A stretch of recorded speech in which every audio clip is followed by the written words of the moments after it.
अस्सलाम वालेकुम, welcome back to new video. Poland में तकरीबन इस टाइम पे कोई 13 यूनिवर्सिटीज़ हैं जिनके एडमिशन्स ओपन हो चुके हैं सितंबर इनटेक के लिए। सितंबर 2023 में एडमिशन से लेके आपके वीज़े तक जो भी बेसिक डिटेल्स हैं, जो एक आम बंदा जिसको पोलैंड का कुछ नहीं पता और वो चाह रहा है कि मैं ज़ीरो से सारी मुझे इन्फॉर्मेशन मिल जाए, तो वो इस वीडियो में है और आपके लिए इसको स्किप ना करें। हर पॉइंट को, तकरीबन 10 पॉइंट है जो इस वीडियो में मैं कवर अप कर रहा हूँ। तो चलते हैं वीडियो की तरफ।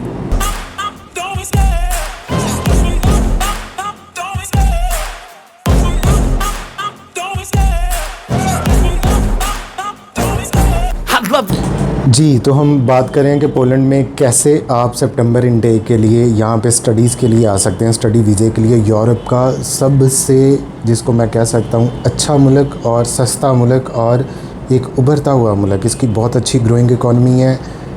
2 साल पहले, जस्ट 1 साल पहले इनकी करेंसी पाकिस्तानी वैल्यू के हिसाब से जस्ट 40 रुपीज़ थी, आज ये 67 पे। और इवन यूरो को, ये जो हर साल यूरो की वैल्यू कम हो रही है और इसकी वैल्यू यूरो के मुकाबले में अच्छी हो रही है। ठीक है, तो पोलैंड ये एक बहुत अच्छी चॉइस है। जो लोग ये समझते हैं जी हम जर्मनी चले जाएंगे, हम नीदरलैंड चले जाएं, हम बेल्जियम चले जाएं तो वहाँ पे जाके कोई सुरखाब के पर लग जाएंगे, तो ऐसे ये उनकी गलत फहमी है।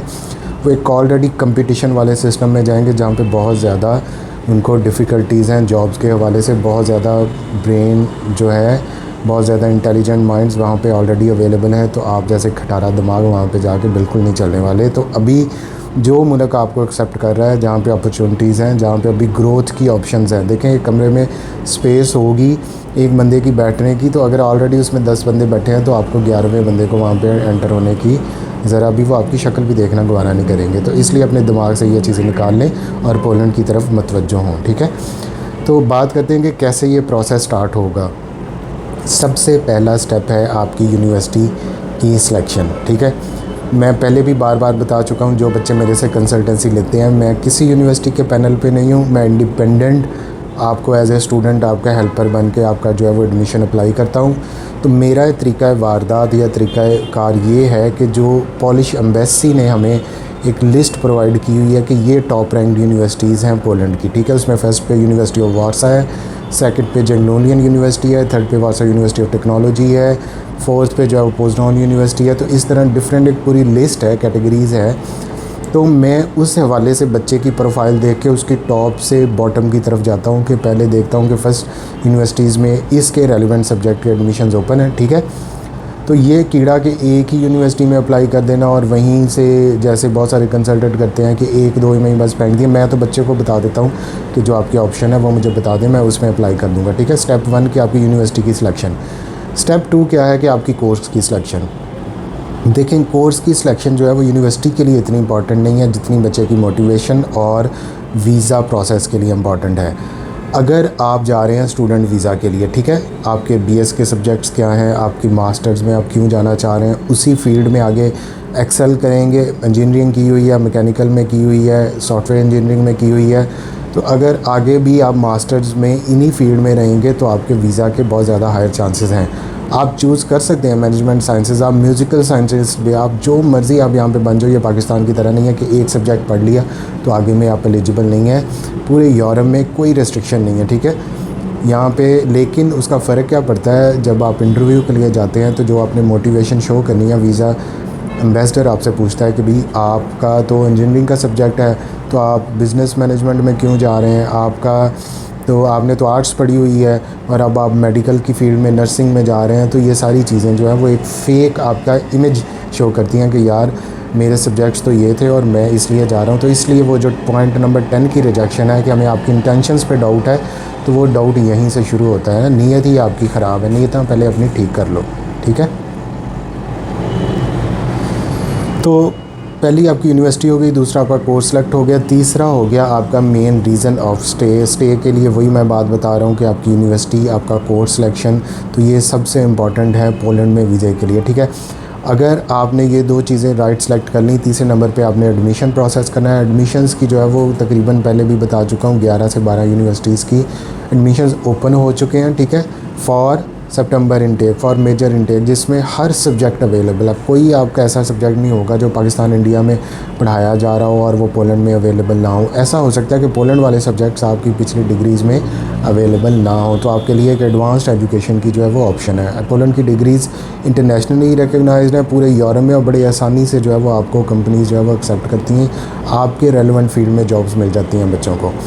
अब आ गया कि यूनिवर्सिटी सिलेक्शन हो गई आपका। अब एडमिशन कैसे प्रोसेस करना है, आप ख़ुद भी प्रोसेस कर सकते हैं, हर स्टेप वहाँ पे अवेलेबल है, हर गाइडलाइंस अवेलेबल है यूनिवर्सिटी की वेबसाइट पे। लेकिन अगर आपको नहीं पता इन चीज़ों को तो आप हेल्पलाइन मेरी हेल्प ले सकते हैं, मेरे से कंसल्टेंसी ले सकते हैं, जहाँ पे आपने 15 लाख खर्च करना है, जो तकरीबन इसकी टोटल कॉस्ट है 1 ईयर की फ़ीस डाल के। तो वहाँ पे कंसल्टेंट, मेरे जैसे गरीब कंसल्टेंट को भी अगर आप 30-40 हज़ार रुपया दे देंगे तो आपको कोई मौत नहीं पड़ने लगी, आपका प्रोसेस स्मूथ हो जाएगा। मुझे पता है, मुझे फिंगर टिप्स पे याद है कि पोलैंड की किस यूनिवर्सिटीज़ में क्या रिक्वायरमेंट है। ठीक है, डॉक्यूमेंट्स हैं, बेसिक्स आपके डॉक्यूमेंट्स हैं, उसमें आपकी लास्ट डिग्रीज़ हैं, उसमें आपके ट्रांसक्रिप्ट्स हैं, उसमें आपके इंग्लिश प्रोफिशेंसी सर्टिफिकेट है। अगर आप जो है वो स्टेटमेंट ऑफ पर्पस यूनिवर्सिटी के लिए लिख लेते हो तो वो भी एक प्लस पॉइंट। अगर नहीं भी लिखते फिर भी काम चल जाता है, लेकिन वो एक अच्छा आपका गेस्टर जाता है, आपकी CV स्ट्रॉन्ग होती है।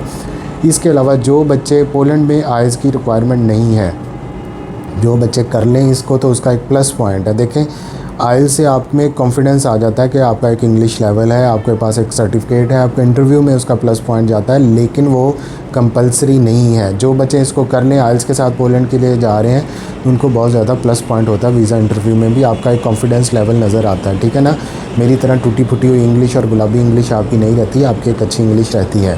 फिर आ गया आपकी डॉक्यूमेंट्स पूरे हो गए, आपने एडमिशन अप्लाई कर लिया, एप्लीकेशन फ़ीस पे कर दी। बेटा जो आप सेल्फ़ पे करते हो तो पाकिस्तान से तो आप ये 20-25 यूरो एप्लीकेशन फ़ीस ही नहीं पे कर सकते, आपको इंटरनेशनल ट्रांसफ़र ही नहीं अलाउ, पाकिस्तान से इतना मसला बना हुआ। तो इसलिए जो बच्चे मेरे से कंसल्टेंसी लेते हैं तो उनकी एक फ़ीस मैं वहाँ से अपने पॉलिश बैंक अकाउंट से जो है वो वहीं से पे कर देता हूँ, और इस तरह उनको काफ़ी ईजीनेस हो जाती है। ठीक है, फ़ीस पे करने के बाद आपके डॉक्यूमेंट्स, आपके डाटा एंटर करने के बाद तकरीबन 1 से 1.5 माह यूनिवर्सिटीज़ लेती हैं, आपका ऑफ़र लेटर जनरेट कर देती हैं। ऑफ़र लेटर जैसे ही आता है, conditional offer letter, embassy advice करती है कि आप उसी पे अपॉइंटमेंट अप्लाई कर लें। अपॉइंटमेंट जो है वो उसके साथ अपने पासपोर्ट की कॉपी लगानी है, एक आपने अपना ये जो है लगाना है एक्सेप्टेंस लेटर लगाना है। ठीक है, आप एम्बेसी को ईमेल करें, आपको अपॉइंटमेंट, जैसे ही आपकी अपॉइंटमेंट कन्फर्म होती है, आप साथ ही जो है वो अपना यूनिवर्सिटी की ट्यूशन फ़ीस पे कर दें। मैं हमेशा रिकमेंड करता हूँ कि 1 ईयर की ट्यूशन फ़ीस अपने माइंड में रखें। ठीक है, पोलैंड में जो मैक्सिमम भी 1 ईयर की ट्यूशन फ़ीस 2 सेमेस्टर्स की मिला के किसी भी टॉप रैंक यूनिवर्सिटी की है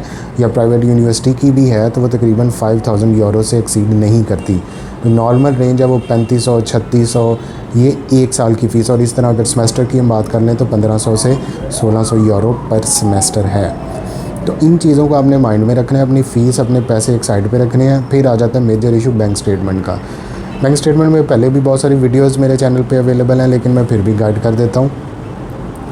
बैंक स्टेटमेंट हमेशा जो है वो एप्लीकेंट या तो खुद हो, लेकिन मैं खुद को रिकमेंड नहीं करता, मेरा पर्सनल ये है कि आपके फ़ादर होने चाहिए। जो पाकिस्तान का सिस्टम है, जो कल्चर है, उनको पता है कि जो है वो बाप ही जो है वो सरपरस्त होता है या बड़ा भाई होता है, वो घर में सारे खर्चे करता है, उसी ने जो है अपनी सारी ज़िंदगी अपने बहन भाइयों के खर्चे उठा के और ये सारी सी टेंशन में गुजारनी है, तो वो आपके लिए भी बैंक स्टेटमेंट वही प्रिपेयर करेगा।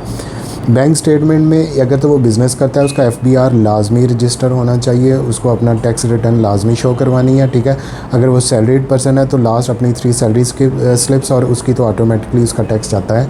तो ये वो क्लीन टाइप की बैंक स्टेटमेंट की रिक्वायरमेंट, और कम अज़ कम जो है वो 3 मंथ्स की होनी चाहिए। ओल्ड बैंक स्टेटमेंट होनी चाहिए। फ्रेश बैंक स्टेटमेंट जो UK, USA, ऑस्ट्रेलिया के लिए चल जाती है, वो पोलैंड के लिए एक्सेप्टेबल नहीं है कि 1 महीने के लिए आपने पैसे रखवाए इन्वेस्टर से, और बड़े जी 30 लाख अकाउंट में पड़ा हुआ है, 50 लाख अकाउंट में पड़ा हुआ है, और जाके उसको दिखा रहे हैं। तो वो बेटा आपका रोज़ इंटरव्यू करते हैं, आप जैसी शक्लें उनके पास रोज़ आती हैं, तो वो शक्ल से ही पहचान जाते हैं कि इस बच्चे को इंटरव्यू वीज़ा देना है या नहीं देना। ठीक है, फिर आगे के डॉक्यूमेंट्स की अटेस्टेशन यूनिवर्सिटीज़ के लिए। देखें, पोलैंड की बहुत सारी यूनिवर्सिटीज़ जो हैं वो आपकी HEC से और मोफा से अटेस्टेड डिग्रीज़ को एक्सेप्ट कर लेती हैं। हाँ, वो कहती हैं लीगलाइजेशन को, जब आपने बाहर जाना है, जब आपने पोलैंड उनकी यूनिवर्सिटी में पहुंचना है, रिसेप्शन डेस्क पे जाना है, फिर आपने वो देने पड़ने हैं आपको लीगलाइज्ड फॉर्म में डॉक्यूमेंट, जो पॉलिश एम्बेसी से होंगे। उसका भी प्रोसेस मैं जो है वो आपको बता दूँगा, और उसका भी अवेलेबल है। ठीक है, तो वो करवा के फिर जो है वो आप यूनिवर्सिटी आपको एंटर होने देगी। और एक ज़बरदस्त न्यूज़ ये है कि पाकिस्तान जो है वो एपोस्टाइल में एंटर हो गया। ये कन्वेंशन है जब एपोस्टाइल आपकी एक अटेस्टेशन हो जाती है तो फिर आपको किसी भी कंट्री के लिए डिफरेंट टाइप की अटेस्टेशन या लीगलाइजेशन की ज़रूरत नहीं पड़ती। वो एक जनरल फॉर्मेट है, एक्सेप्टेड है पूरे यूरोप में, पूरे वर्ल्ड में। वो एक कन्वेंशन है, वो एक एग्रीमेंट है बहुत सारे कंट्रीज़ का जो उस पर साइन करते हैं, अपनी डॉक्यूमेंटेशन प्रोवाइड करते हैं, फिर आपको वो degrees without further any specific attestation जो है वो आपको एक्सेप्टेड होती है।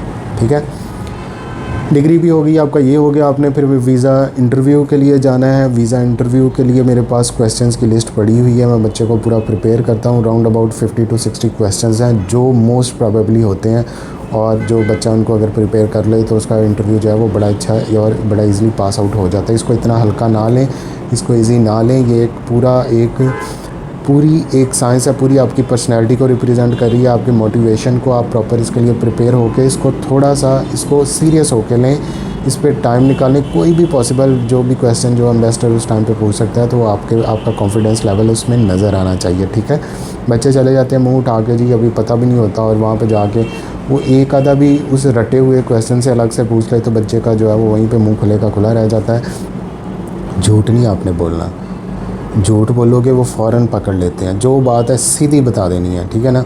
हाँ कि और हमेशा जो है वो उस चीज़ को जो आपको पता है उसका जवाब दें, जो नहीं पता उसका जवाब ना दें, सॉरी कर लें। ये बहुत अच्छा होता है गलत जवाब देने की बजाय, ठीक है ना। अपनी मिस्टेक को एक्सेप्ट करना, ये सबसे बड़ी चीज़ है। अब इसके बाद आपका जैसे ही वीज़े का 14 दिन बाद एम्बेसी आपको जब वो हाथ में पासपोर्ट बता देती है तो उस टाइम पे यहाँ तो आपके दिल में लड्डू जाग उठते हैं, आपकी खुशी की उसी टाइम पे कॉलें शुरू हो जाती हैं, या फिर आपके दुखी गाने चल पड़ते हैं। और दुखी गाने चलने के बाद आप समझते हैं दुनिया ख़त्म हो गई, मैं इधर से मेरी ज़िंदगी का रास्ता ख़त्म हो गया, अब मैं क्या करूँगा, पोलैंड नहीं जा सका। तो मैं एक गल ये याद रखो, ਜਿਹੜਾ ਇੱਥੇ ਵਿਹਲਾ ਉਹ ਬਾਹਰ भी ਵਿਹਲਾ, ਜਿਹੜਾ ਇੱਥੇ कुछ कर सकता है, चाहे ਇੱਥੇ डिटर्मेंड है बाहर भी जाके भी डिटर्मेंड है। इसलिए अपनी मोटिवेशन लेवल को हाई रखो, अपनी चीज़ों पे, अपनी इन सारी चीज़ों पे एक अच्छी ग्रिप लेके आओ, अपना पढ़ो, रिसर्च करो, अप्लाई करो। मेरी कंसल्टेंसी के लिए ये नंबर चल रहा है, मैं हर एक को रिप्लाई करने की कोशिश करता हूँ। अब टीम भी बढ़ा रहा हूँ, पाकिस्तान आया हूँ लेकिन अभी फ़ौरन मैंने वापस चले जाना है, तो फिर दोबारा आऊँगा। तो ये टीम को इसलिए ट्रेन कर रहा हूँ कि आपके एडमिशन जो है वो टाइमली प्रोसेस हो जाएं, किसी का एडमिशन डिले ना हो। इंशाल्लाह मैंने ये प्रॉमिस किया कि मेरी वजह से अगर किसी का एडमिशन डिले होता है तो उसको कंसल्टेंसी फ़ीस रिफ़ंड कर दी जाएगी, ठीक है। तो इस तरह की नई वीडियोस के लिए यहाँ पे बिज़ी था इसलिए इतनी वीडियोस नहीं डाल सका, तो नई वीडियोस आती रहेंगी। तो मिलते हैं न्यू वीडियो में, थैंक यू।